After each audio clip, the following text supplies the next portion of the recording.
ठीक है। सो मैं आपको टेस्ट केस लिखने के लिए एक टेम्पलेट दिखा रहा हूँ कि अब आपको ना इन टेम्पलेट्स पे टेस्ट केस लिखने सीखने हैं। क्लियर? तो ये ब्लैंक टेम्पलेट आपको मिलता है जब भी आप इंडस्ट्री में जाते हैं, या आपको टूल मिलता है। एक कोई भी सॉफ्टवेयर टूल्स होते हैं टेस्ट केस लिखने के, जैसे बगजिला हो गया लॉग डिफाइन करने के लिए, जीरा टूल हो गया, जाइपर टेस्ट केस में लिखने के आते हैं, या एजाइल सेंट्रल रैली हो गया जिसमें आप टेस्ट केस लिखते हो। तो उन टेस्ट केस लिखने के लिए उनके ऊपर ऑप्शंस होते हैं। क्लियर? तो मैं दिखाऊंगा आपको रन करके। फिर ये मैनुअल का ही मैनुअल के लोगों को ही टेस्ट केस लिखना। तो टेस्ट केस लिखने के जैसे जीरा टूल है, एक जीरा का किया था सेटअप, मैं दिखाई देता हूँ टूल आपको।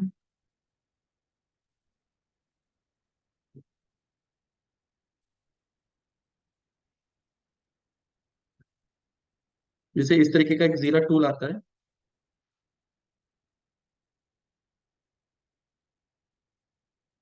ठीक है, इसमें प्रोजेक्ट क्रिएटेड नहीं है।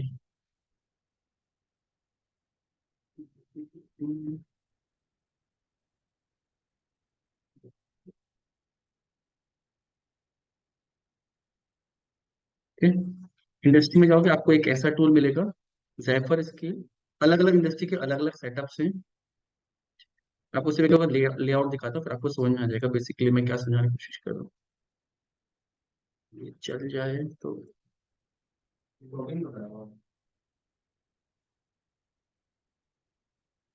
नेट स्लो ही लोड नहीं हो रहा।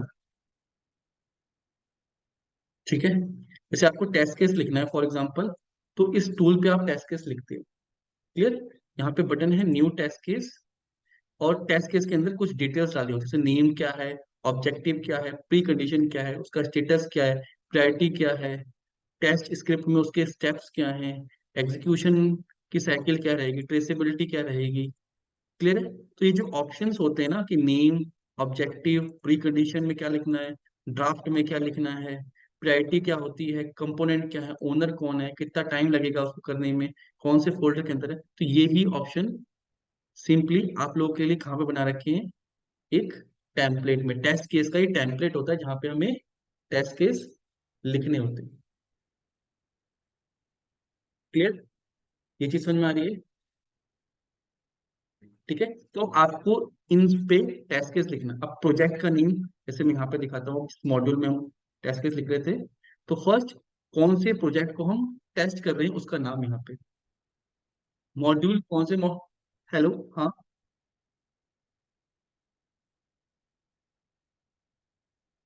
हाँ वो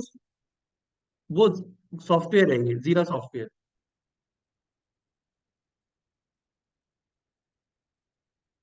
कहाँ पे कह रहे हो आप?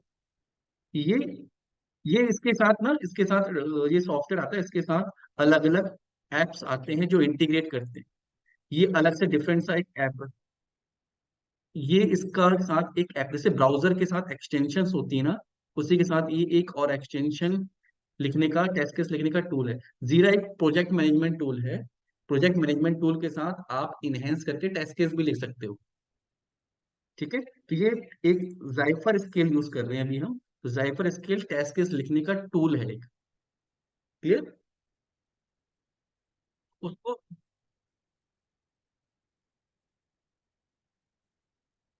नहीं, जीरा जीरा सॉफ्टवेयर है, एजाइल सिर्फ मेथोलॉजी है सॉफ्टवेयर को हैंडल करने की। जो सॉफ्टवेयर डेवलपमेंट मॉडल्स हमने पढ़े थे ना, कि सॉफ्टवेयर इंडस्ट्री में कैसे काम होता है, वो एजाइल के थ्रू होता है।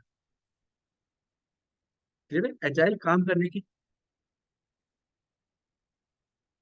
हाँ, एक जीरा सॉफ्टवेयर है, इसकी हेल्प से हम टूल लिख सकते हैं। जीरा ही सिर्फ एक नहीं है, मल्टीपल अलग अलग सॉफ्टवेयर है। मेजरली इंडस्ट्रीज में जीरा यूज होता है। उनका हो सकता है। हाँ, कंपनी टू कंपनी डिपेंड करता है।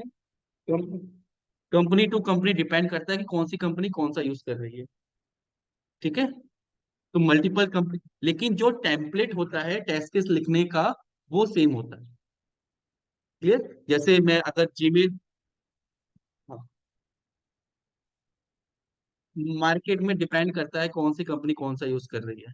मल्टीपल सॉफ्टवेयर हैं, ऐसे पर्टिकुलर कोई नंबर नहीं है। ठीक है, जैसे फॉर एग्जांपल मुझे मेल करना है तो मैं जीमेल यूज कर रहा हूँ अभी। क्लियर है?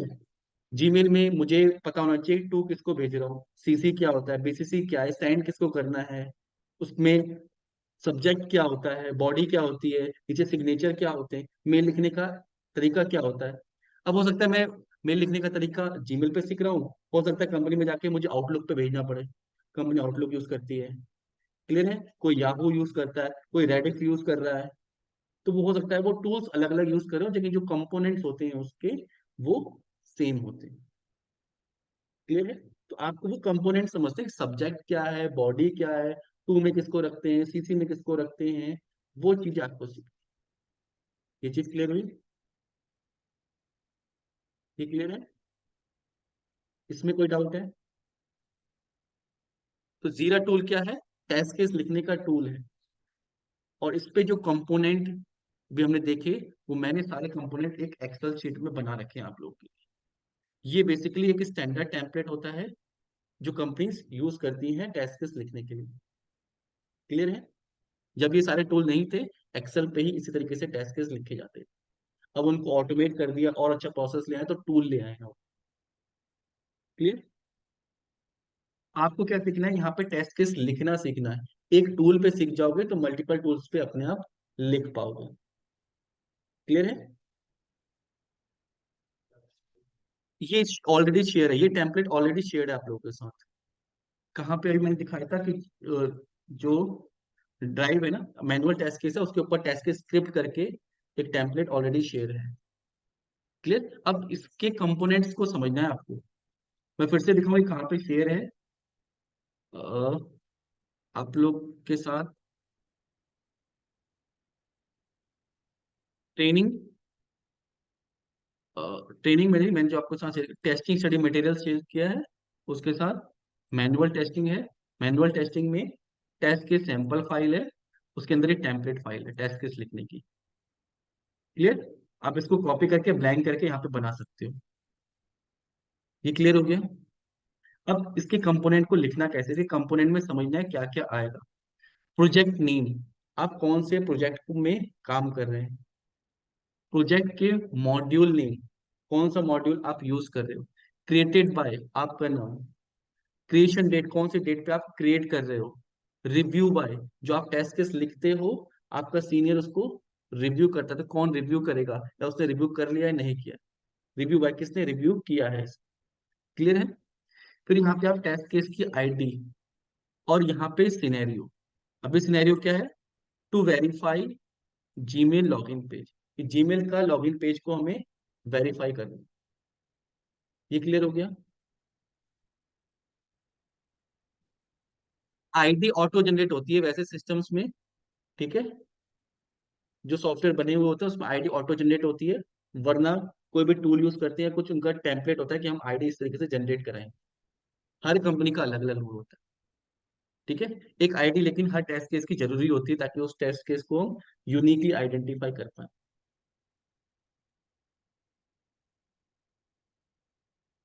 क्लियर? ये चीज समझ में आ गई? ठीक है, क्लियर है ये? टेस्ट केस लिखना है, एक सैंपल दिखाता हूं मैं। Test case serial number 1, test case ID, ये सिनेरियो की आईडी थी। कौन सा सिनेरियो, जैसे हमने सिनेरियो ढूंढ लिया तो वेरीफाई लॉगिन पेज। पूरे जीमेल में पहले हमें लॉगिन पेज को वेरीफाई करना है, या गूगल के लॉगिन पेज को वेरीफाई करना है, तो उसके टेस्ट केस की आईडी डाल दी। पीरियडिक और सीवियरिटी, दो चीजें होती हैं टेस्ट केस में। जब हम डिफेक्ट पढ़ेंगे ना, उसमें ये टॉपिक अलग से मैं पढ़ाऊंगा, पूरा टॉपिक है कि कौन से टेस्ट केस इंपॉर्टेंट हैं ज्यादा। P1, P2, P3, P4, P5, 5 तरह की प्रायोरिटीज होती है। जो मेजर फंक्शनैलिटी होती है, क्लियर है, उसको हम P1 में रखते हैं कि ये तो चेक करना ही करना है, जो बहुत इंपॉर्टेंट होती है। ऐसे ही फंक्शनैलिटी गिरती रहती है, P1 के बाद जो थोड़ी सी कम P2, फिर थोड़ी सी कम, उससे कम, उससे कम। ये टेस्ट केस फेल होने पे, अगर ये टेस्ट केस फेल हो गया तो एप्लीकेशन ब्लॉक हो जाएगी, मतलब उसको कोई यूज नहीं कर पाएगा। तो वो P1 फंक्शनैलिटी है कि मैं जीमेल पे लॉगिन करने जा रहा हूँ, वो पेज ही नहीं चल रहा है। तो इस लॉगिन का पेज कि जो टेस्ट केस प्रायोरिटी है वो बहुत हाई रहेगी। क्लियर है? इसी पेज पे नीचे कुछ, हाँ, ये प्रायोरिटीज टेस्टर डिफाइन करता है। क्लियर है? और आपने सही की, हाँ। हाँ, इसका बहुत इंपॉर्टेंस है। P1 P2 P3 P5, इसके हिसाब से ही टेस्टिंग की जाती है कि पहले टेस्ट केस कौन से पास होने चाहिए। अगर कोई P1 आ गया, ब्लॉक लेवल का टेस्ट केस फेल हो रहा है, तो ऐसा नहीं होना चाहिए कि आपने टेस्ट केस गलत लिखा है कि वो P5 को होना चाहिए, तो आपने P1 कर दिया। P1 P2 डिफेक्ट आ गए तो कोड आगे नहीं बढ़ता है, फिर रोक दिया जाता है। ठीक है? तो ये बहुत इंपॉर्टेंट है, P1 किसको P1 करना है, किसको P2 P3 P, इसको एक बार थोड़ा सा डिस्कस कर लेते हैं। P1, हाँ, ये इंपॉर्टेंट है ना, ये इंपॉर्टेंट फंक्शनैलिटी है। अभी इसी पेज में जैसे एग्री टू टर्म्स आता है ना, एग्री टू टर्म्स, उसमें बहुत सारे एग्री टू टर्म्स लिखा होता है। उसमें कहीं पे एक स्पेलिंग मिस्टेक है या उसकी स्पेलिंग को चेक करने का टेस्ट केस लिखा है, तो उसकी प्रायोरिटीज कम होगी।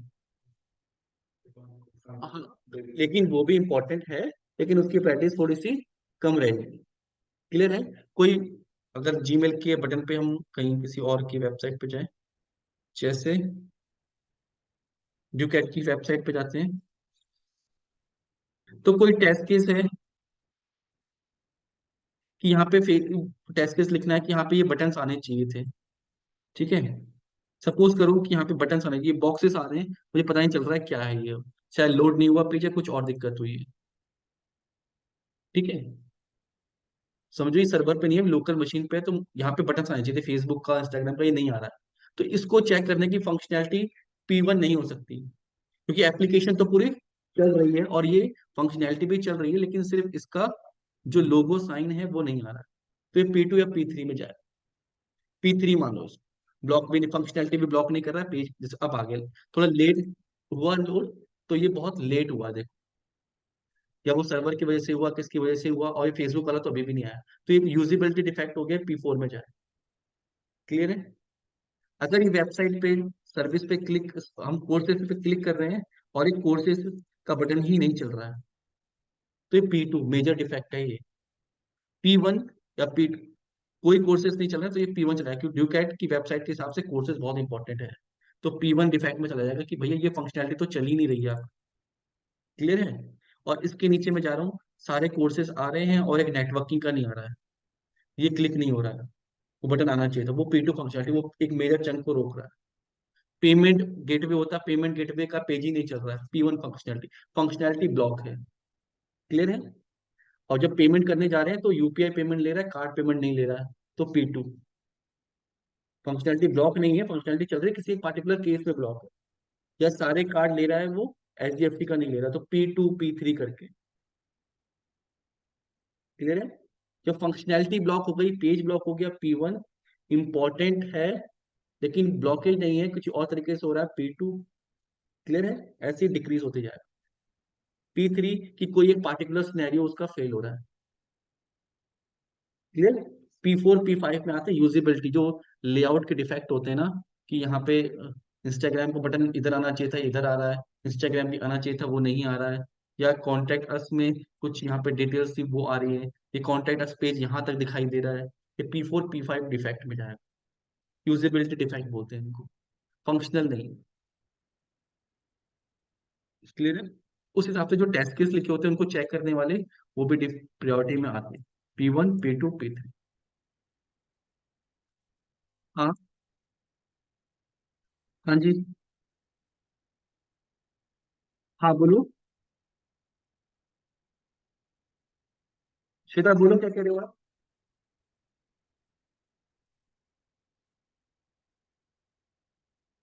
नहीं, P0 से तो नहीं होता है। नहीं, किसी कंपनी में होता हो तो पता नहीं, P1। P0 हो सकता है उनकी कंपनी में चलता हो, वरना प्रायोरिटी सीवीटी P1 P2 से ही होती है।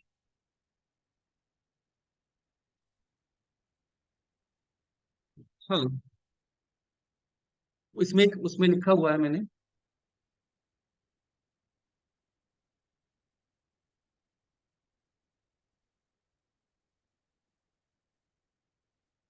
हम्म, हम्म, हम्म, हम्म।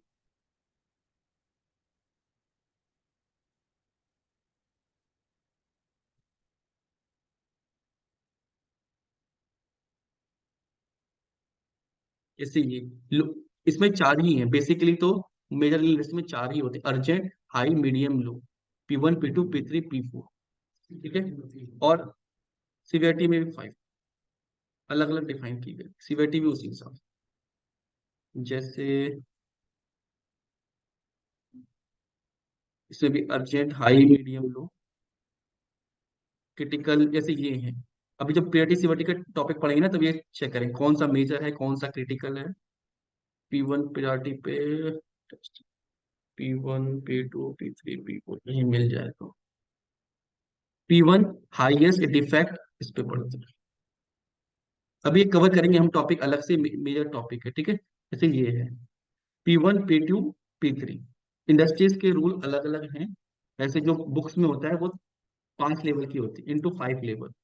ठीक है। Today their priorities are divided into 3 level and severity into 5 levels, but हाँ,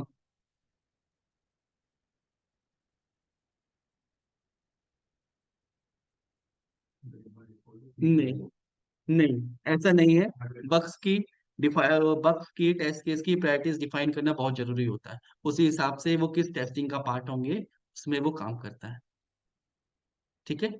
बाय डिफॉल्ट नहीं हो सकता ना, P1 अगर फंक्शनैलिटी वो P4, P0 में नहीं जा सकती।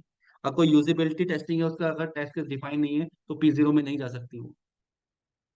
कुछ टेस्टिंग जब रिग्रेशन में होती है या कुछ ऐसे ही हमें सैनिटरी टेस्टिंग करनी है, इंपॉर्टेंट एरिया टच करना है हमें, तो हमें जरूरी है कि P1, P2 हमारे पास हो।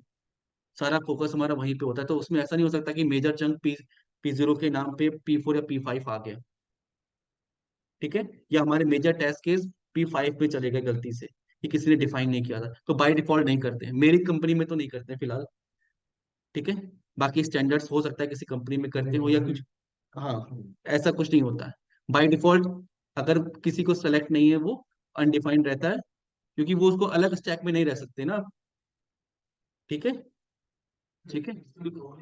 हाँ, डिफाइन नहीं कर, अगर भूल गया सपोज, गलती से भी अगर उससे ब्लैंक छूट गया, तो ऐसा नहीं कि बाय डिफॉल्ट वो P5 पे चला जाए, ऐसा नहीं कर सकते।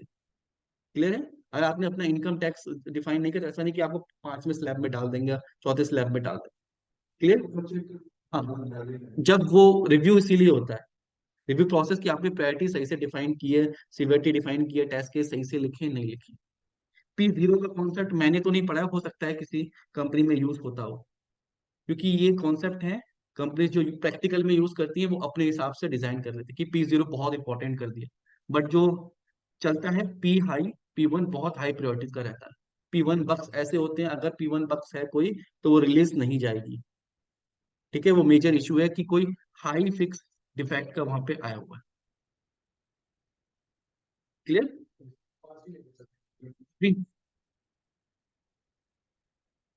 वही डिफाइन करेंगे प्रायोरिटी और सिवियरिटी क्या है। सिवियरिटी इम्पैक्ट को दिखाती है, प्रायोरिटी दिखाती है अर्जेंसी को कि कितनी जल्दी हमें उसको रिजॉल्व करना है, और सिवियरिटी दिखाती है उसका इम्पैक्ट कितना ज्यादा है।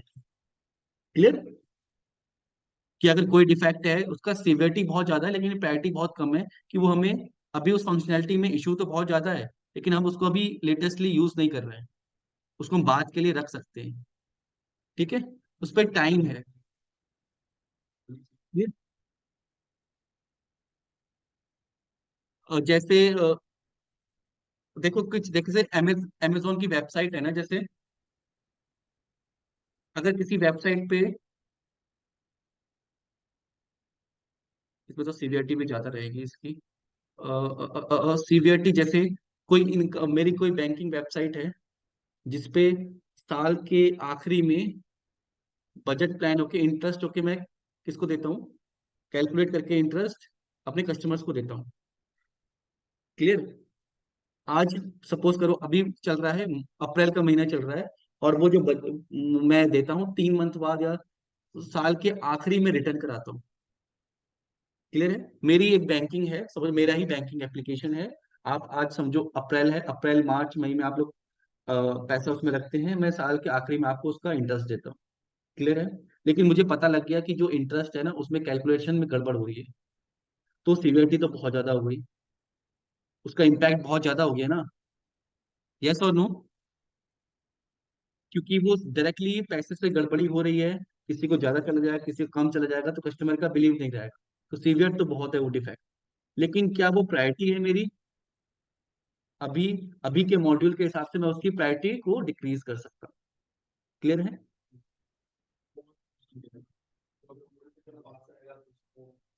हाँ, वो ना वो ये बैंक मैनेज जो अपने उसके मॉड्यूल्स होते हैं ना, वैसे वो भी अगर करेंगे तो उसको भी प्रायोरिटी में रखना पड़ेगा, लेकिन मैं ऐसे एग्जांपल बता रहा हूँ कॉन्सेप्ट में। बट ये प्रायोरिटी सीवियरिटी अलग तरीके से मैनेजर भी डिसाइड करते हैं कि कौन सा मॉड्यूल है, कौन सा क्लाइंट को जाना है। ठीक है, ऐसा मॉड्यूल नहीं कि चार पांच में, जैसे मैंने एग्जांपल के लिए दिया है। और इंडस्ट्री में सीवियरिटी बहुत ज्यादा कम यूज होती है, ज्यादा प्रायोरिटी ही यूज होती है। उसमें आपको प्रायोरिटी मिलेगी, उसकी प्रायोरिटी, हाँ, कि बिल्कुल कर सकते हैं, उसी के बेसिस पे होती है। ये कॉन्सेप्ट प्रायोरिटी और सिवियरिटी का थ्योरेटिकली है, जो आप कंपनी में जाएंगे ना वहाँ ज्यादातर प्रायोरिटी ही यूज होती है, सिवियरिटी का कोई कॉन्सेप्ट ही नहीं आता है। ठीक है। हाँ, हाँ, हाँ, उसका देखो इम्पैक्ट नहीं है। हाँ, बिल्कुल। ठीक है। कंपनी में ज्यादातर प्रायोरिटी पे ही चीजें चलती है, सिवियरिटी बहुत कम उसमें डिफाइंड होती है। क्लियर है? जो मैंने टूल ओपन किया था ना, इस पे भी आपकी जो प्रायोरिटी थी ना वही डिफाइंड, यहाँ सीवियरिटी नहीं होती। सीवियरिटी कॉन्सेप्ट थ्योरेटिकली मैंने देखा है, लेकिन प्रैक्टिकली से प्रायोरिटी है इसकी हाई, मीडियम, लो, P1 P2 P3 करके। क्लियर है? तीन मिलेंगी, चार मिलेंगी, पांच मिलेंगी, अलग अलग स्टेटस। फैन होता है ना, कभी एक दो तीन पे ही है, किसी का पांच पे ही है, किसी का चार पे ही है। तो वो है कि एक पे स्लो, दो पे ज्यादा फास्ट, उसी तरीके से कंपनी के स्टैंडर्ड अलग अलग। मैंने P5 तक काम किया है। P1 P2 P3 P4 P5। P5 में यूजिबिलिटी डिफेक्ट होते थे। जो यूजिबिलिटी का डिफेक्ट होता है, जैसे कलर बटन यहाँ पे थोड़ा सा बड़ा आ गया, क्लाइंट को छोटा चाहिए था, इसके ऊपर ही बटन आना चाहिए था, अभी इसकी रिक्वायरमेंट में नहीं होगा तो यहाँ पे ही बटन आना चाहिए था बैक का। ऐसे यूजिबिलिटी डिफेक्ट, इसको बोलते हैं P4 P5। Clear? P1 P2 P3 functional defect होते हैं। P1 जो ब्लॉक लेवल का है, जो एप्लीकेशन कोई किसी एक चंक को ब्लॉक कर रहा है, वो चल ही नहीं रही एप्लीकेशन, मेजर डिफेक्ट। क्लियर है? इसको और डिटेल में हम पढ़ेंगे, इसको कवर करेंगे। एक बेसिक आइडिया लग गया होगा आपको कि P1 P2 कैसे डिफाइन। जो मेजर फंक्शनैलिटी है वो P1 में, जो उससे कम है P2, जो बहुत कम है, काम चल सकता है P3। क्लियर? फिर है टेस्ट केस का डिस्क्रिप्शन, कि आपको डिस्क्रिप्शन देना कि आप क्या करने वाले हो उसमें। ठीक है, तो हम क्या करेंगे? एंटर करेंगे user name, valid inter user name करेंगे और पासवर्ड करेंगे। फिर टेस्ट स्टेप, कि आप क्या क्या स्टेप्स को फॉलो करोगे। अभी ये सिंपल लॉगिन फॉर्म है, इसलिए थोड़े से स्टेप्स रिपीटेड लिख रहे होंगे, लेकिन जो फंक्शनैलिटी, अगर पेमेंट की फंक्शनैलिटी करनी है, तो पेमेंट फंक्शनैलिटी तक पहुंचने के लिए आपको लॉगिन करना है, ऐड टू कार्ट में दो तीन आइटम सेलेक्ट करने हैं, फिर उस बटन पे जाना है, वहां से पेमेंट गेटवे सेलेक्ट करना है, यूपीआई करना है। तो वो मल्टीपल स्टेप्स होते हैं। उन स्टेप को आप एक एक करके रखोगे कि उस पेज तक पहुंचना कैसे है। क्लियर है? वो सारी चीजें डॉक्यूमेंट होती हैं कंपनी में। टेस्ट केस अगर आपने बनाया है, तो आप पहले टेस्ट केस को पूरा डिटेल में लिखते हो, उसके बाद एग्जीक्यूट करते हो। क्लियर? हो सकता है आपने टेस्ट केस लिखा, आपने जॉब छोड़ दी, तो दूसरा बंदा आके आपके टेस्ट केस पढ़ के पूरा सिनेरियो समझ सके और टेस्टिंग कर सके। आपने लिखा है तो ये 4 साल, 5 साल, 10 साल जब तक सॉफ्टवेयर रहेगा, तब तक ये टेस्ट केस तो रहने वाले हैं। तो इसको पूरा डिटेल में लिखते हैं। क्लियर? तो ये है टेस्ट स्टेप्स की वन बाय वन आपको कैसे स्टेप्स लिखने हैं। पहले क्या करना है? विजिट करना है जीमेल का URL, enter user name, enter correct password, click on login button. सबसे पहले आपको विजिट करना है यूआरएल, फिर करेक्ट नेम एंटर करना है, एंटर करना है password, click on login button. ये आपके हो गए टेस्ट स्टेप्स। ये क्लियर हो गया? Pre condition. प्री कंडीशन का मतलब है कि टेस्टिंग से पहले आपको क्या डेटा चाहिए। आपको एक वैलिड यूआरएल चाहिए होगा, कि अगर लॉगिन पेज बन गया तो सर्वर पे डाला होगा ना, उस सर्वर का यूआरएल। यूआरएल समझते हैं आप? यूनिफॉर्म रिसोर्स लोकेटर, एक एड्रेस जिस पे वो सर्वर पे चल रहा है। Clear? Test data. Test data मतलब, मैम ये तो सर्वर का है ना, अगर आपके लोकल पे कोई बना रहा होगा तो वो यूआरएल भी तो चाहिए होगा आपको। हाँ, लॉगिन पेज का यूआरएल। जब सॉफ्टवेयर बन रहा होता है ना, तो वो लोकल मशीन्स पे बनता है, लोकल सर्वर पे बनता है। उन सर्वर पे बिल्ड दी जाती है, कोड दिया जाता है। उस कोड किस बिल्ड पे कौन से सर्वर पे गया है, कौन सी वर्चुअल मशीन पे गया है, उस मशीन का यूआरएल आपके पास होना चाहिए। क्लियर? अभी आपके पास गूगल का यूआरएल है क्योंकि गूगल ने उसको पब्लिक कर रखा है। जीमेल का यूआरएल तो पब्लिक है ना, इसलिए तो आप एक्सेस कर पा रहे हो। लेकिन जो आपकी कंपनी का यूआरएल होगा वो तो अलग होगा। अब आपको नहीं पता है, वो तो सर्वर की बिल्ड जहाँ पे जाएगी, जिस बिल्ड, मल्टीपल सर्वर्स होते हैं, आपको बता दिया जाएगा कि सर्वर पे बिल्ड आ गई है।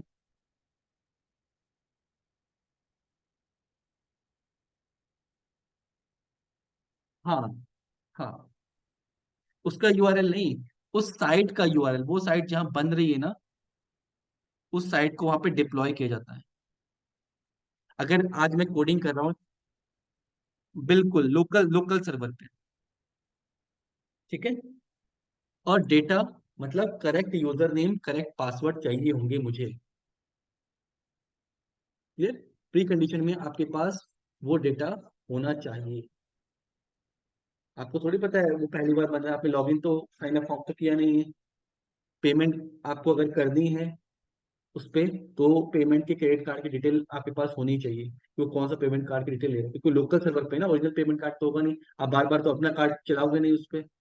ठीक है, तो डमी कार्ड्स बने होते हैं, डमी डेटा बना होता है। जब बनाने की टेक्निक्स होती हैं, वो आपको मिलेंगे बने बनाए। ये बैकएंड से है, इसको आप यूज कर सकते हो, उसमें से पैसे कट जाएंगे, आप उसकी डिटेल देख सकते हो। क्लियर? उसे बोलते हैं प्री कंडीशन, कि पहले आपको क्या चीज चाहिए, प्री कंडीशन आपके पास क्या होना चाहिए। टेस्ट डेटा, जितना भी डेटा होगा आप टेस्ट केस में लिखोगे। ऐसा नहीं है अपने कॉपी में नोट कर ले कि ये डेटा है, तो यूजर नेम जो भी होंगे वो आप लिखोगे। Is it clear?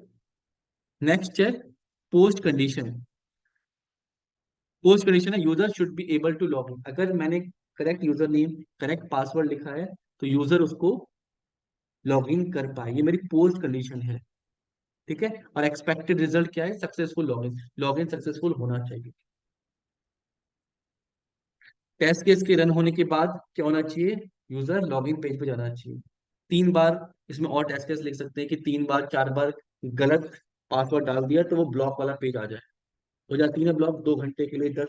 फेसबुक में जो पहले होता था, अब तो पता नहीं, लॉगिन नहीं करते, ऑटो लॉगिन रहता है फोन में। पहले लॉगिन करते थे तो वो गलत लॉगिन करने के बाद 10 मिनट के लिए, 20 मिनट के लिए, 2 घंटे के लिए ब्लॉक कर देता था। ठीक है, तो वो टेस्ट केस भी ऐड हो जाएंगे उसमें। पोस्ट कंडीशन क्या हो गई कि ब्लॉक फॉर 2 आवर्स, तो वो भी तो फंक्शनैलिटी है ना उसकी, वो भी तो हमें चेक करना है कि कोई अगर गलत लॉगिन कर रहा है किसी आईडी में, तो वो ब्लॉक कर दे। और एक्सपेक्टेड रिजल्ट क्या है? ब्लॉक करना है या सक्सेसफुल लॉगिन है, वो यहाँ पे लिख। तभी तो, हाँ, वो तो रिक्वायरमेंट पे होगा ना, जो रिक्वायरमेंट पढ़ोगे आपके, ऐसा बनाना है नहीं बनाना है। अगर रिक्वायरमेंट में होगा तो आप उसके टेस्ट केस बनाओगे। क्लियर? नेक्स्ट है एक्सपेक्टेड रिजल्ट, हो गया। फिर है actual result. Actual expected result होता है कि आपको क्या चाहिए। एक्चुअल रिजल्ट होता है जो वेबसाइट में आ रहा है। समझ में आ गया? ये बिहेवियर हमें चाहिए, ऐसा होना चाहिए। क्या एक्चुअल में ऐसा हो रहा है? अगर ऐसा हो रहा है तो टेस्ट केस पास होगा, वरना फेल हो जाएगा। क्लियर? ये चीज समझ में आ गई?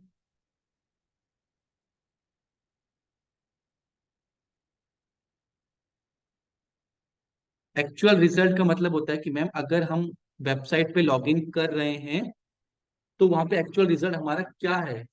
आप अगर चाहते हो कि आपके बेटे के 100 मार्क्स आए एग्जाम में, ये आपकी एक्सपेक्टेड रिजल्ट है। एक्चुअल में 99 आ रहे हैं, तो आपके अकॉर्डिंग तो नहीं है, वो टेस्ट केस नहीं चल रहा है, फेल है। कोई कैलकुलेटर है, मैं चाहता हूँ कि उसमें मैं अगर लॉग इन करूँ तो मुझे स्क्रीन दिखनी चाहिए, मेरा एक्सपेक्टेड रिजल्ट ये है। तो एक्चुअल में मैं उसे करके देखूंगा, एग्जीक्यूशन करके देखूंगा टेस्ट केस, क्या वो स्क्रीन आ रही है। अगर वो स्क्रीन आएगी तो मैं यहाँ पे लिखूंगा एक्सपेक्टेड रिजल्ट, कि एक्सपेक्टेड रिजल्ट क्या है, क्या आ रहा है, एक्चुअल रिजल्ट क्या आ रहा है। अब मैं, यूजर लॉग इन नहीं कर पाएगा तो यहाँ पे कमेंट पे या फिर लिख दूंगा not able to log in, तो ये टेस्ट केस क्या हो जाएगा? फेल हो जाएगा। क्लियर? यहाँ पे मैं अपडेट कर दूंगा user able to, successfully able to log in. अगर सक्सेसफुल लॉग इन करेगा तो मैं क्या कर दूंगा? टेस्ट केस को पास या फेल कर दूंगा। क्लियर? नेक्स्ट, एक्सिक्यूटेड बाय, जो उसको एग्जीक्यूट कर रहा है, डेट लिखता है वो। अगर कोई डिफेक्ट आ गया टेस्ट करते टाइम तो वो डिफेक्ट को लॉक करता है। डिफेक्ट को लॉक करने के लिए और टेम्पलेट होती है। आपको डिफेक्ट की आईडी जनरेट करनी होती है, डिफेक्ट पे जाके क्लिक करेंगे, ठीक है। डिफेक्ट डिफेक्ट का डिस्क्रिप्शन देंगे आप कि डिफेक्ट में क्या हो रहा है, टेस्ट डेटा आपने क्या यूज किया था उस डिफेक्ट के लिए, इन्वायरमेंट कौन से इन्वायरमेंट में आपने टेस्टिंग की थी, कौन से ब्राउजर में की थी, कौन सी प्रायोरिटी है उस डिफेक्ट की, किसने लॉक किया है। क्लियर। बग ट्रैकिंग, अभी बग ट्रैकिंग हम बग में सीखेंगे क्या होता है। बग का स्टेटस, बग की ट्रैकिंग, बग किसके पास है, मैंने अभी असाइन कर दिया मैनेजर को कि भैया देख लो सही करवा लो ये डिफेक्ट आ रहा है। उसने असाइन कर दिया डेवलपर को, राहुल को या मनीष को, जो भी डेवलपर है, ठीक है, कि भैया आप सही करो। उसने चेक किया, उसने सही करके मैनेजर को असाइन कर दिया कि मैंने सही कर दिया। बग का स्टेटस रहता है, जो उसकी ट्रैकिंग रहती है ना, उससे पता लगता है कि वो डिफेक्ट अभी किसके पास है। क्लियर। ट्रैकिंग समझ में आ गई। स्टेटस मतलब डिफेक्ट की स्टेटस क्या है, डिफेक्ट अभी ओ डिफेक्ट मैंने पहली बार डिफेक्ट को लॉक किया, ठीक है, डिफेक्ट का स्टेटस कर दूंगा क्रिएटेड। डेवलपर के पास गया, वो डिफेक्ट को ओपन कर दिया उसने कि वो डिफेक्ट को देख रहा है, उसने डिफेक्ट को सही कर दिया, तो क्या आएगा, डिफेक्ट करेक्टेड करके अलग अलग स्टेटस होता है। फिर डिफेक्ट करेक्टेड, डिफेक्ट को सर्वर पे डाल दिया, बिल्ड पे डाल दिया, स्टेटस बिल्ड कर दी। फिर वो रीटेस्टिंग के लिए गया तो रीटेस्ट कर दिया, अगर वो क्लोज हो गया, क्लोज का मतलब कि वो सही है, सही काम कर रहा है, तो उसको क्लोज कर देगा, बाकी कहानी खत्म। नहीं है तो फिर से रीटेस्टिंग के लिए ओपन कर देगा कि मैं रीटेस्टिंग कर रहा हूँ और ये फेल हो गया, फिर से ओपन कर दिया, तो ओपन करके वो फिर से डेवलपर के पास पहुंच गया। तो उससे स्टेटस पता चलता है कि कितने डिफेक्ट क्लोज हो गए, कितने डिफेक्ट, फिल्टर लगते हैं ना डेटा पे, एक्सेल के फिल्टर लगते हैं, उससे पता लगता है कितने डिफेक्ट थे, क्या स्टेटस चल रहा है, कितने के पास कितने डिफेक्ट हैं, तो डेटा सारा फैच होता है। क्लियर है। नहीं, एक ही लिखोगे, ये ही बार बार चलेगा, इसका स्टेटस अपडेट होता रहेगा। जैसे ये टेस्ट केस लिखा है ना, जैसे मैं बैक करूं तो एक बार आपने टेस्ट केस लिख दिया ये, ठीक है, एग्जीक्यूशन में कब इसका एग्जीक्यूशन ये फेल हुआ है देखो, तो हम दोबारा इसको एग्जीक्यूट करेंगे, तभी पास होगा, फेल होगा तब पता चलेगा। ठीक है।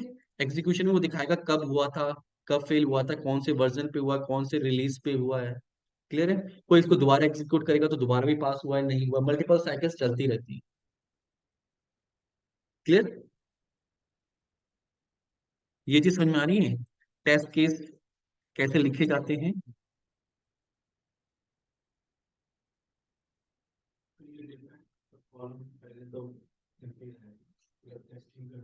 हाँ, ये जैसे टेस्टिंग टेबल करते हैं ना, यहाँ से भी क्रिएट करना होता है, तो यहाँ से भी एक डिफेक्ट बग है, बग इशू ट्रैकिंग करके यहाँ पे क्रिएट करना कि बग है, किसकी क्या समरी है, ठीक है, किसको असाइन होना चाहिए, अभी मेरे को असाइन हो गया, मैंने असाइन टू मी किया।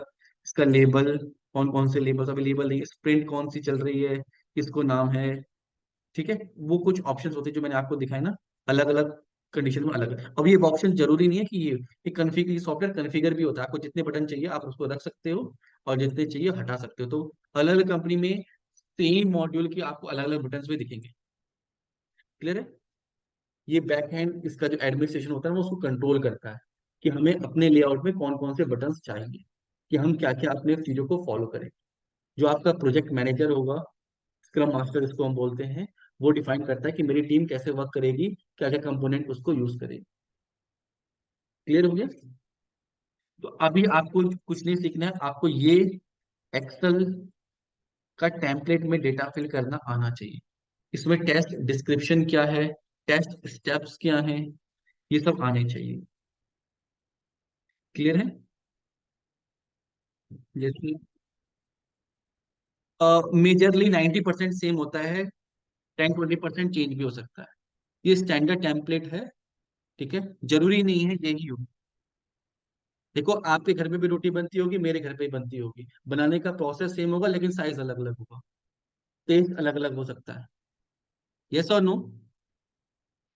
तो मेजरली आपको क्या सीखना है, उसमें डेटा कैसे बनाया जाता है, प्रोसेस को सीखना है आपको।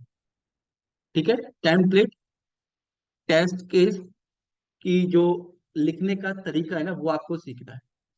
क्लियर है? उसके टेम्पलेट को पकड़ना, टेम्पलेट गारंट, ऐसा हो सकता है कि कोई इंडस्ट्री इसको बिल्कुल भी ना यूज करती हो, उनका कुछ अपना ही टेम्पलेट हो, मैं मना नहीं करता, बिल्कुल 100% डुप्लीकेट हो सकता है, या कोई कंपनी बिल्कुल सेम टेम्पलेट को यूज कर रही हो। तो ये स्टैंडर्ड तरीका है। क्लियर है? हो सकता है कोई कंपनी जीरा सॉफ्टवेयर को यूज कर रही होगी। ठीक है? टेस्ट केस मैनेजमेंट के अलग अलग टूल्स आते हैं, हर टूल्स के अंदर डिस्क्रिप्शन यही होता है, टेस्ट केस की आईडी।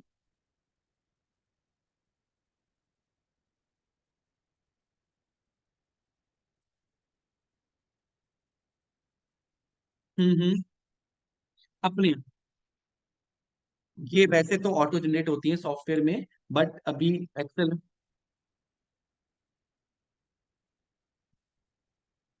हाँ 1 बाय 1 होते हैं। जैसे इस टूल में है ना, ये टेस्ट केस मैंने लिखा, ये जो कीज है ना ये अपने आप जनरेट हो रही है। ठीक है? नेम हम अपने हिसाब से दे सकते हैं, इसको जनरेट किया जाता है बैकएंड पे, अपने आप भी नहीं होती है। ठीक है?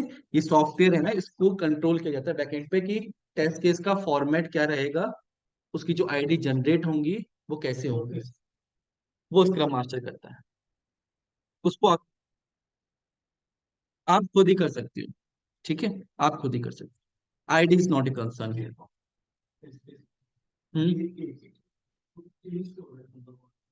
नहीं, टेस्ट केस एक नहीं है, ये पूरा टेस्ट केस एक है, ये सिनेरियो एक है कि हम लॉगिन पे दूसरे सिनेरियो पे पहुंच जाएंगे, to verify this send message is working properly. जैसे जीमेल का कर रहे हैं तो उसमें सेंड मैसेज वाला compose message option is working properly, तो उसके टेस्ट केस नीचे आ जाएंगे।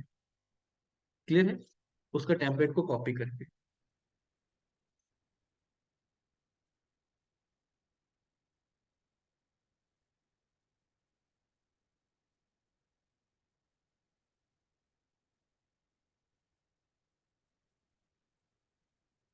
नहीं, ये मैनुअल टेस्टर असाइन करता है,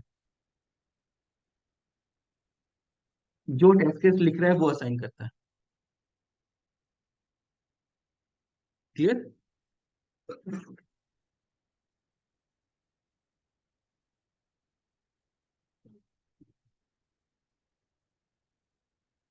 ये चीज क्लियर हुई? तो आपको टेस्ट केस लिखने हैं और इसके लिखने, मैं आपको एक सॉफ्टवेयर देता हूँ जिसका नाम है सॉस डेमो, इस पे हम ऑटोमेशन भी करेंगे। ये, ठीक है, ये एक लाइव साइट है, लाइव वेबसाइट है।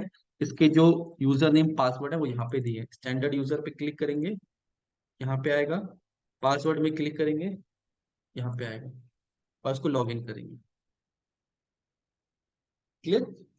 इस वेबसाइट के आपको टेस्ट केस लिखने हैं, पहले लॉगिन के लिखने हैं। अब इसमें देखो अलग अलग यूजर बना रखे हैं, लॉग्ड आउट यूजर है, इस पे आप क्लिक करोगे ना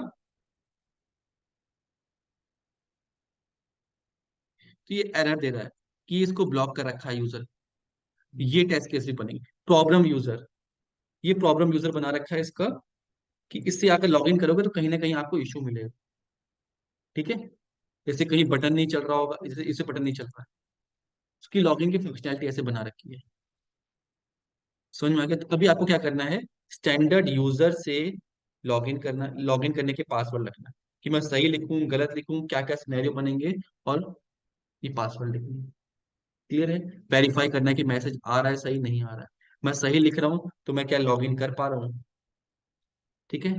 अब इसमें क्या करोगे, लॉगिन के एक पेज में लिखना, डुप्लीकेट बनाओगे, होम पेज के लिखोगे, ये होम पेज होता है वेबसाइट का, होम पेज के लिखोगे कि इसको चेक करना है, इसको चेक करना है कि इसके मार्क्स, सॉरी मार्क्स कह रहा हूँ, इसके जो क्या कहते हैं, प्राइस है इसका बिल्कुल एग्जैक्टली वो आ रहा है नहीं आ रहा है। अभी जो दिख रहा है ना वही हमारी रिक्वायरमेंट है, कि मैं A to Z करूं तो ये होना चाहिए, लो से हाई करूं दिखना चाहिए। ये प्रैक्टिस के हिसाब से बना हुआ है, ऑटोमेशन के प्रैक्टिस के लिए। क्लियर? इस वेबसाइट पे आप कुछ भी कर सकते हो, कोई दिक्कत नहीं। ये चीज समझ में आई? इसका नाम है सॉस डेमो। ठीक है, मैं इसका यूआरएल भेज दूंगा आपको, उस पे इसके टेस्ट केस आपको लिखना है। ये लाइव वेबसाइट है, ये प्रोजेक्ट है आपको, लाइव प्रोजेक्ट। नहीं, जितने सिनेरियोस बन सकते हैं, अब जितने सिनेरियो बन सकते हैं। हाँ। ठीक है?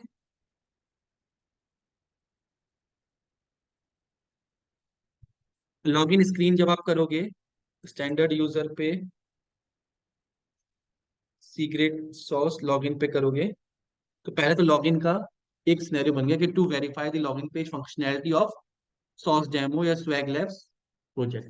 क्लियर है? उसके अंदर कैसे कैसे चेक कर सकते हैं, सही डाल के गलत डाल के, पॉजिटिव और निगेटिव दोनों सिनेरियोस। क्लियर? फिर जब हम इस पे लॉग इन कर जाएं तो फिर हमें इस पेज को चेक करना है, क्या यहाँ पे 1 2 3 4 5 6 आइटम्स हमें दिखाई दे रहे हैं? क्या एड टू कार्ट बटन दिख रहा है हमें? क्या ये डिस्क्रिप्शन हमें विजिबिलिटी है, प्राइस सही आ रहा है, ऑप्शन सही आ रहे हैं? क्या मैं ऐड टू कार्ट पे क्लिक कर रहा हूँ तो यहाँ पे इंक्रीमेंट 1 हो रहा है, इस पर रिमूव कर रहा हूँ तो क्या यहाँ से हट रहा है? क्लियर? ये कि यहाँ पे प्रोडक्ट विजिबल है। क्लियर है? A to Z फिल्टर लगा रखा है, प्राइस लो टू हाई कर रहा हूँ तो लो टू हाई हो रहा है। ये फंक्शनलिटी है ना जो एप्लीकेशन की चल रही है कि लो टू हाई कर रहे हैं और हाई टू लो कर रहे हैं, तो दिख रहा है नहीं दिख रहा है? इसकी फंक्शनैलिटी अलग बनेगी होम पेज के अंदर। एक सिनेरियो कि हम इसको चेक करें, एक scenario add to cart buttons को चेक करें, एक सिनेरियो कि हम फिल्टर्स को चेक करें कि फिल्टर सही वर्क कर रहे हैं नहीं कर रहे हैं, एक फंक्शनैलिटी सिनेरियो कि हम ऐड टू कार्ट को चेक करें। क्लियर? अलग अलग सिनेरियो बनेंगे, एक बार हटने का बनेगा, एक बार रिमूव करने का। डबल क्लिक करके देखें तो क्या हो रहा है? क्लियर? समझ में आ रहा है ये? फिर हमने ऐड टू कार्ट में किया तो ऐड टू कार्ट की फंक्शनैलिटी कि जब हमने वहां से 2 बटन डेटा भेजा, क्या यहाँ पे 2 ही डेटा दिखा? हमने जब रिमूव किया तो क्या यहाँ से रिमूव हुआ? क्लियर है? ये सारे टेस्ट सिनेरियो हैं, उनके स्टेप्स कि पहले, अब इस फंक्शनैलिटी को करने के लिए, ऐड टू कार्ट को करने के लिए मुझे क्या करना पड़ेगा? सबसे पहले लॉग इन करना पड़ेगा, ब्लैंक वेबसाइट में लॉग इन करना पड़ेगा, यहाँ से एक आइटम्स को ऐड करना पड़ेगा, फिर यहाँ पे जाके मुझे उसको रिमूव करना। तो पूरे स्टेप्स लिखे जाते हैं हर बार। क्लियर है? ठीक है? फिर ये ऐड टू कार्ट की फंक्शनैलिटी हो गई। नेक्स्ट क्या है? चेकआउट, कि मैं डिटेल्स करके, क्या मैं यहाँ पे डिटेल्स फिल कर रहा हूँ तो क्या मैं चेकआउट कर पा रहा हूँ, कंटिन्यू कर पा रहा हूँ? फिर क्या ये मुझे पेमेंट का दिखा रहा है यहाँ पे ऑप्शन? क्लियर है? इसको फिनिश कर रहे हैं तो क्या पेमेंट हो पा रही है? अब इतनी फंक्शनैलिटी बनी हुई है इसमें। लेकिन इतना अगर लिखना सीख जाओगे ना तो किसी भी फंक्शनैलिटी को पकड़ लोगे, टेस्ट केस लिखने आ जाएंगे बेसिकली। एक बिगिनर लेवल पे आपकी प्रैक्टिस हो जाएगी टेस्ट केस को कैसे लिखा जाता है। इसी पे बहुत टाइम लगेगा अभी आपको लिखने पे, बहुत सारे सिनेरियोस बनेंगे, बहुत सारे टेस्ट केस लिखोगे। तो पहला लॉगिन का बनेगा, दूसरा होम पेज का बनेगा, होम पेज के अंदर भी अलग अलग सिनेरियोस बनेंगे, तीसरा बनेगा पेमेंट का, पेमेंट गेटवे का, फिर ऐड टू कार्ट पेज का। क्लियर है? फिर अच्छा खासा काम है, 15 20 घंटे का वर्क है ये।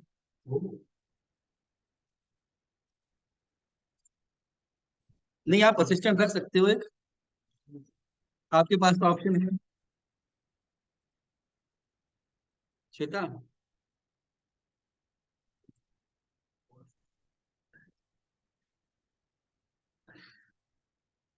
ये खुद सोचना होता है जब हमने टेस्ट केस लिखे। नहीं, ऐसे देखो, अभी तो ऐसे यूजर आपको सोचना है, लेकिन कंपनी में ना आपको रिक्वायरमेंट मिलती है। यूजर तो आप कुछ भी सोच सकते हो। ठीक है?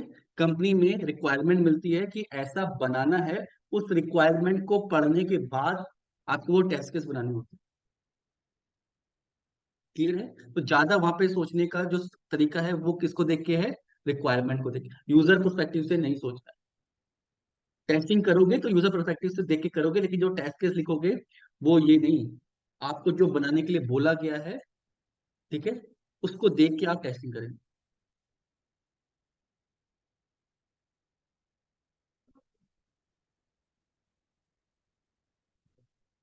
ये बहुत ज्यादा काम होता है। मेजरली काम टेस्ट केस लिखने का है, और फिर जब टेस्टिंग करनी होती है ना तो हर ब्राउजर पे जाके करनी होती है। अभी तो ये क्रोम पे किए ना सारे स्टेप्स, यही मोजिला पे, यही फायरफॉक्स पे, यही सफारी पे, ये मोबाइल पे। लगता है ना टाइम, तभी तो इतने लोग चाहिए होते हैं। सिनेरियोस नहीं छोड़ सकते ना। कोई एटीएम का है यार, ये नहीं करते, ज्यादा हो रहा है। हाँ, बिल्कुल, मॉड्यूल्स डिवाइड हो जाती है। अब ये तो बहुत छोटी सी एप्लीकेशन है, अमेजन जैसी साइट है जिसमें इतने प्रोडक्ट हैं, अलग अलग पेज हैं। पेमेंट गेटवे के लिए 150 से ज्यादा बैंक हम जानते होंगे, 15 से बैंक है, ये यूपीआई आईडी है इसकी, सब पूरा डेटा चेक होता है, तभी ऑटोमेशन भी आती है। क्लियर। अब यही सारे स्टेप हम ऑटोमेशन से करेंगे। क्लियर। समझ में आ रहा है ये चीज?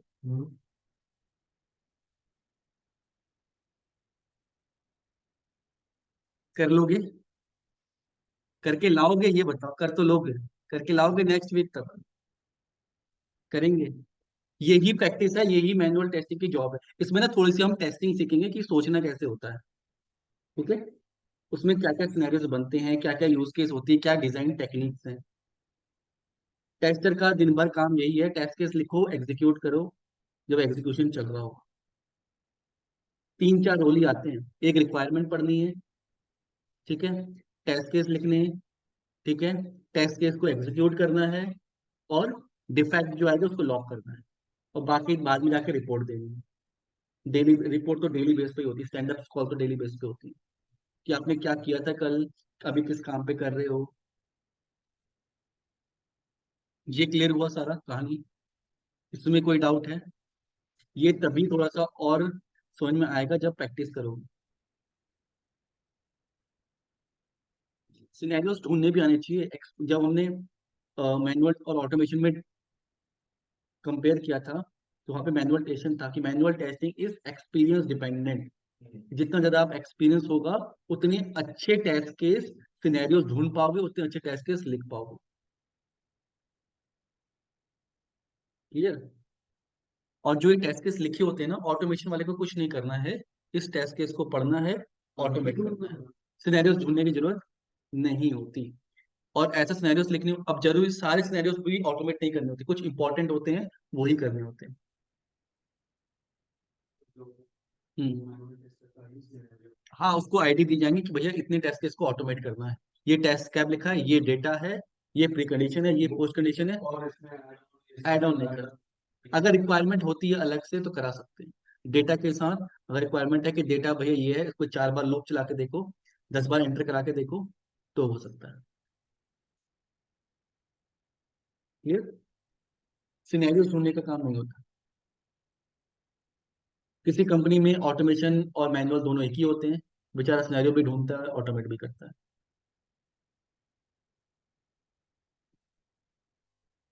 ये चीज समझ में आ गई सबको? किसी को डाउट है किसी भी चीज में? आप लिख पाओगे?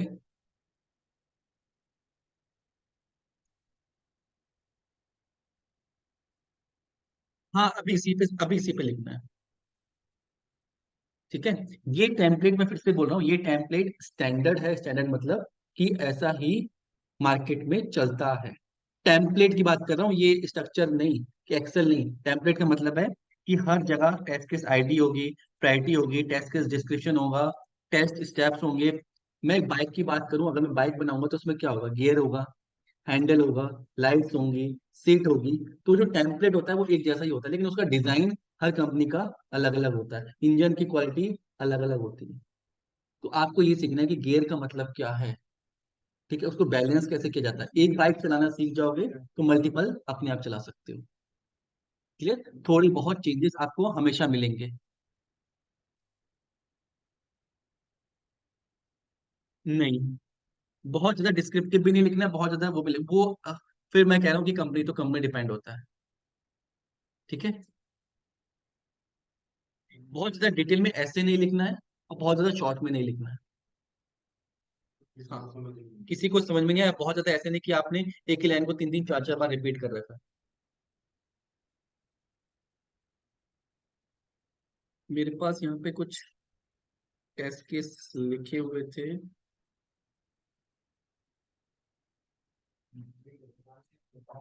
इस फाइल में।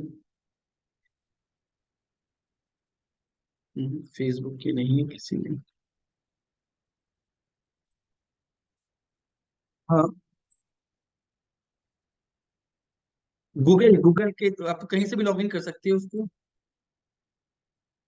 किसमें? हाँ, इसको आप क्लिक कर, तो ये है ना, इसमें लॉगिन है सीधे डायरेक्टली। ये साइन अप नहीं है इसमें ऑप्शन, ये ऑटोमेशन के लिए बनी है। ठीक है, तो पार्टिकुलर यूजर है इसके थ्रू ही चलती है ये। बाद में आप किसी साइट,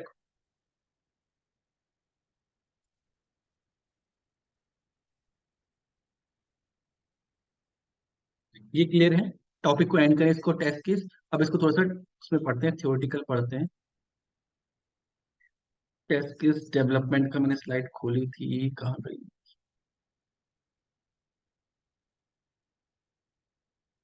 फिर टेस्टिंग टेक्निक्स पे आएंगे। Drive.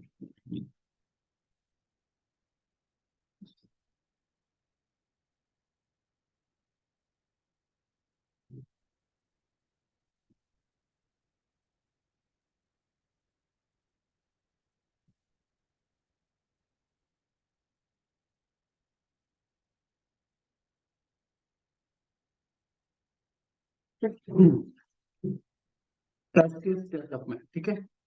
Test scenario is a detailed document for test cases that cover end-to-end functionality of a software application. ठीक है, जैसे यहाँ पे है, टेस्ट केस क्या है, जैसे एक सिनेरियो है कि हमें क्या करना है, उसके टेस्ट केसेस बनते हैं कि अलग अलग तरीके से उसको कैसे चेक कर सकते हैं।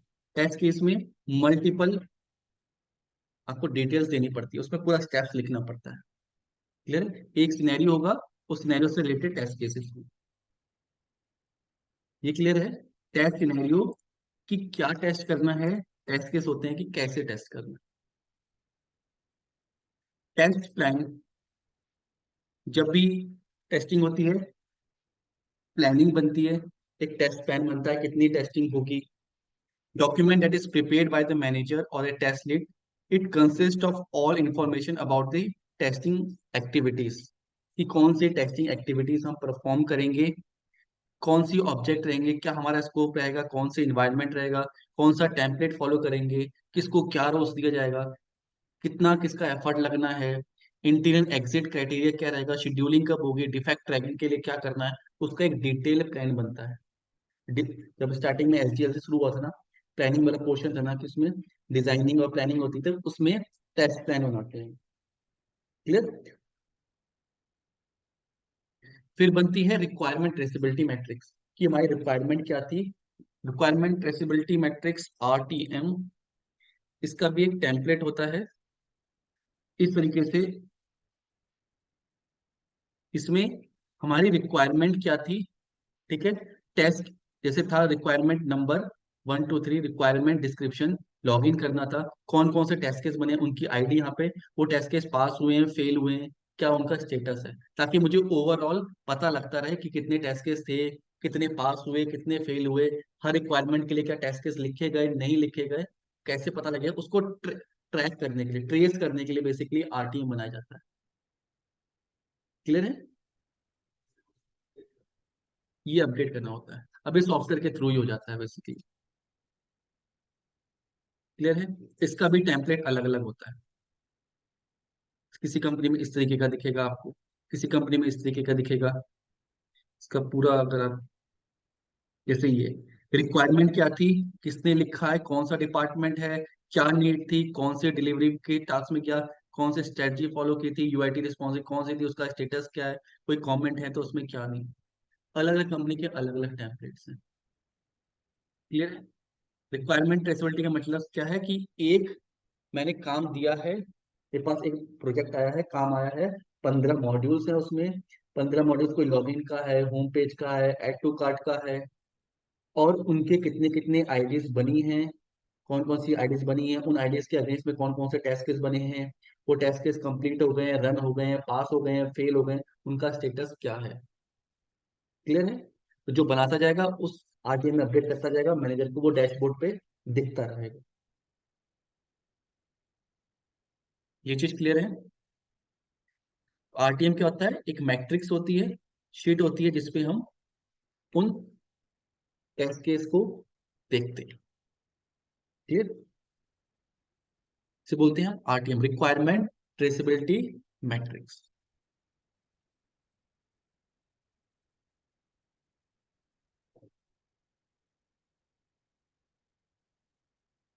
क्लियर है। इसमें कोई डाउट है? ठीक है।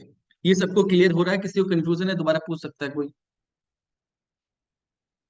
तो टेस्ट केस लिख लेंगे आप लोग अब।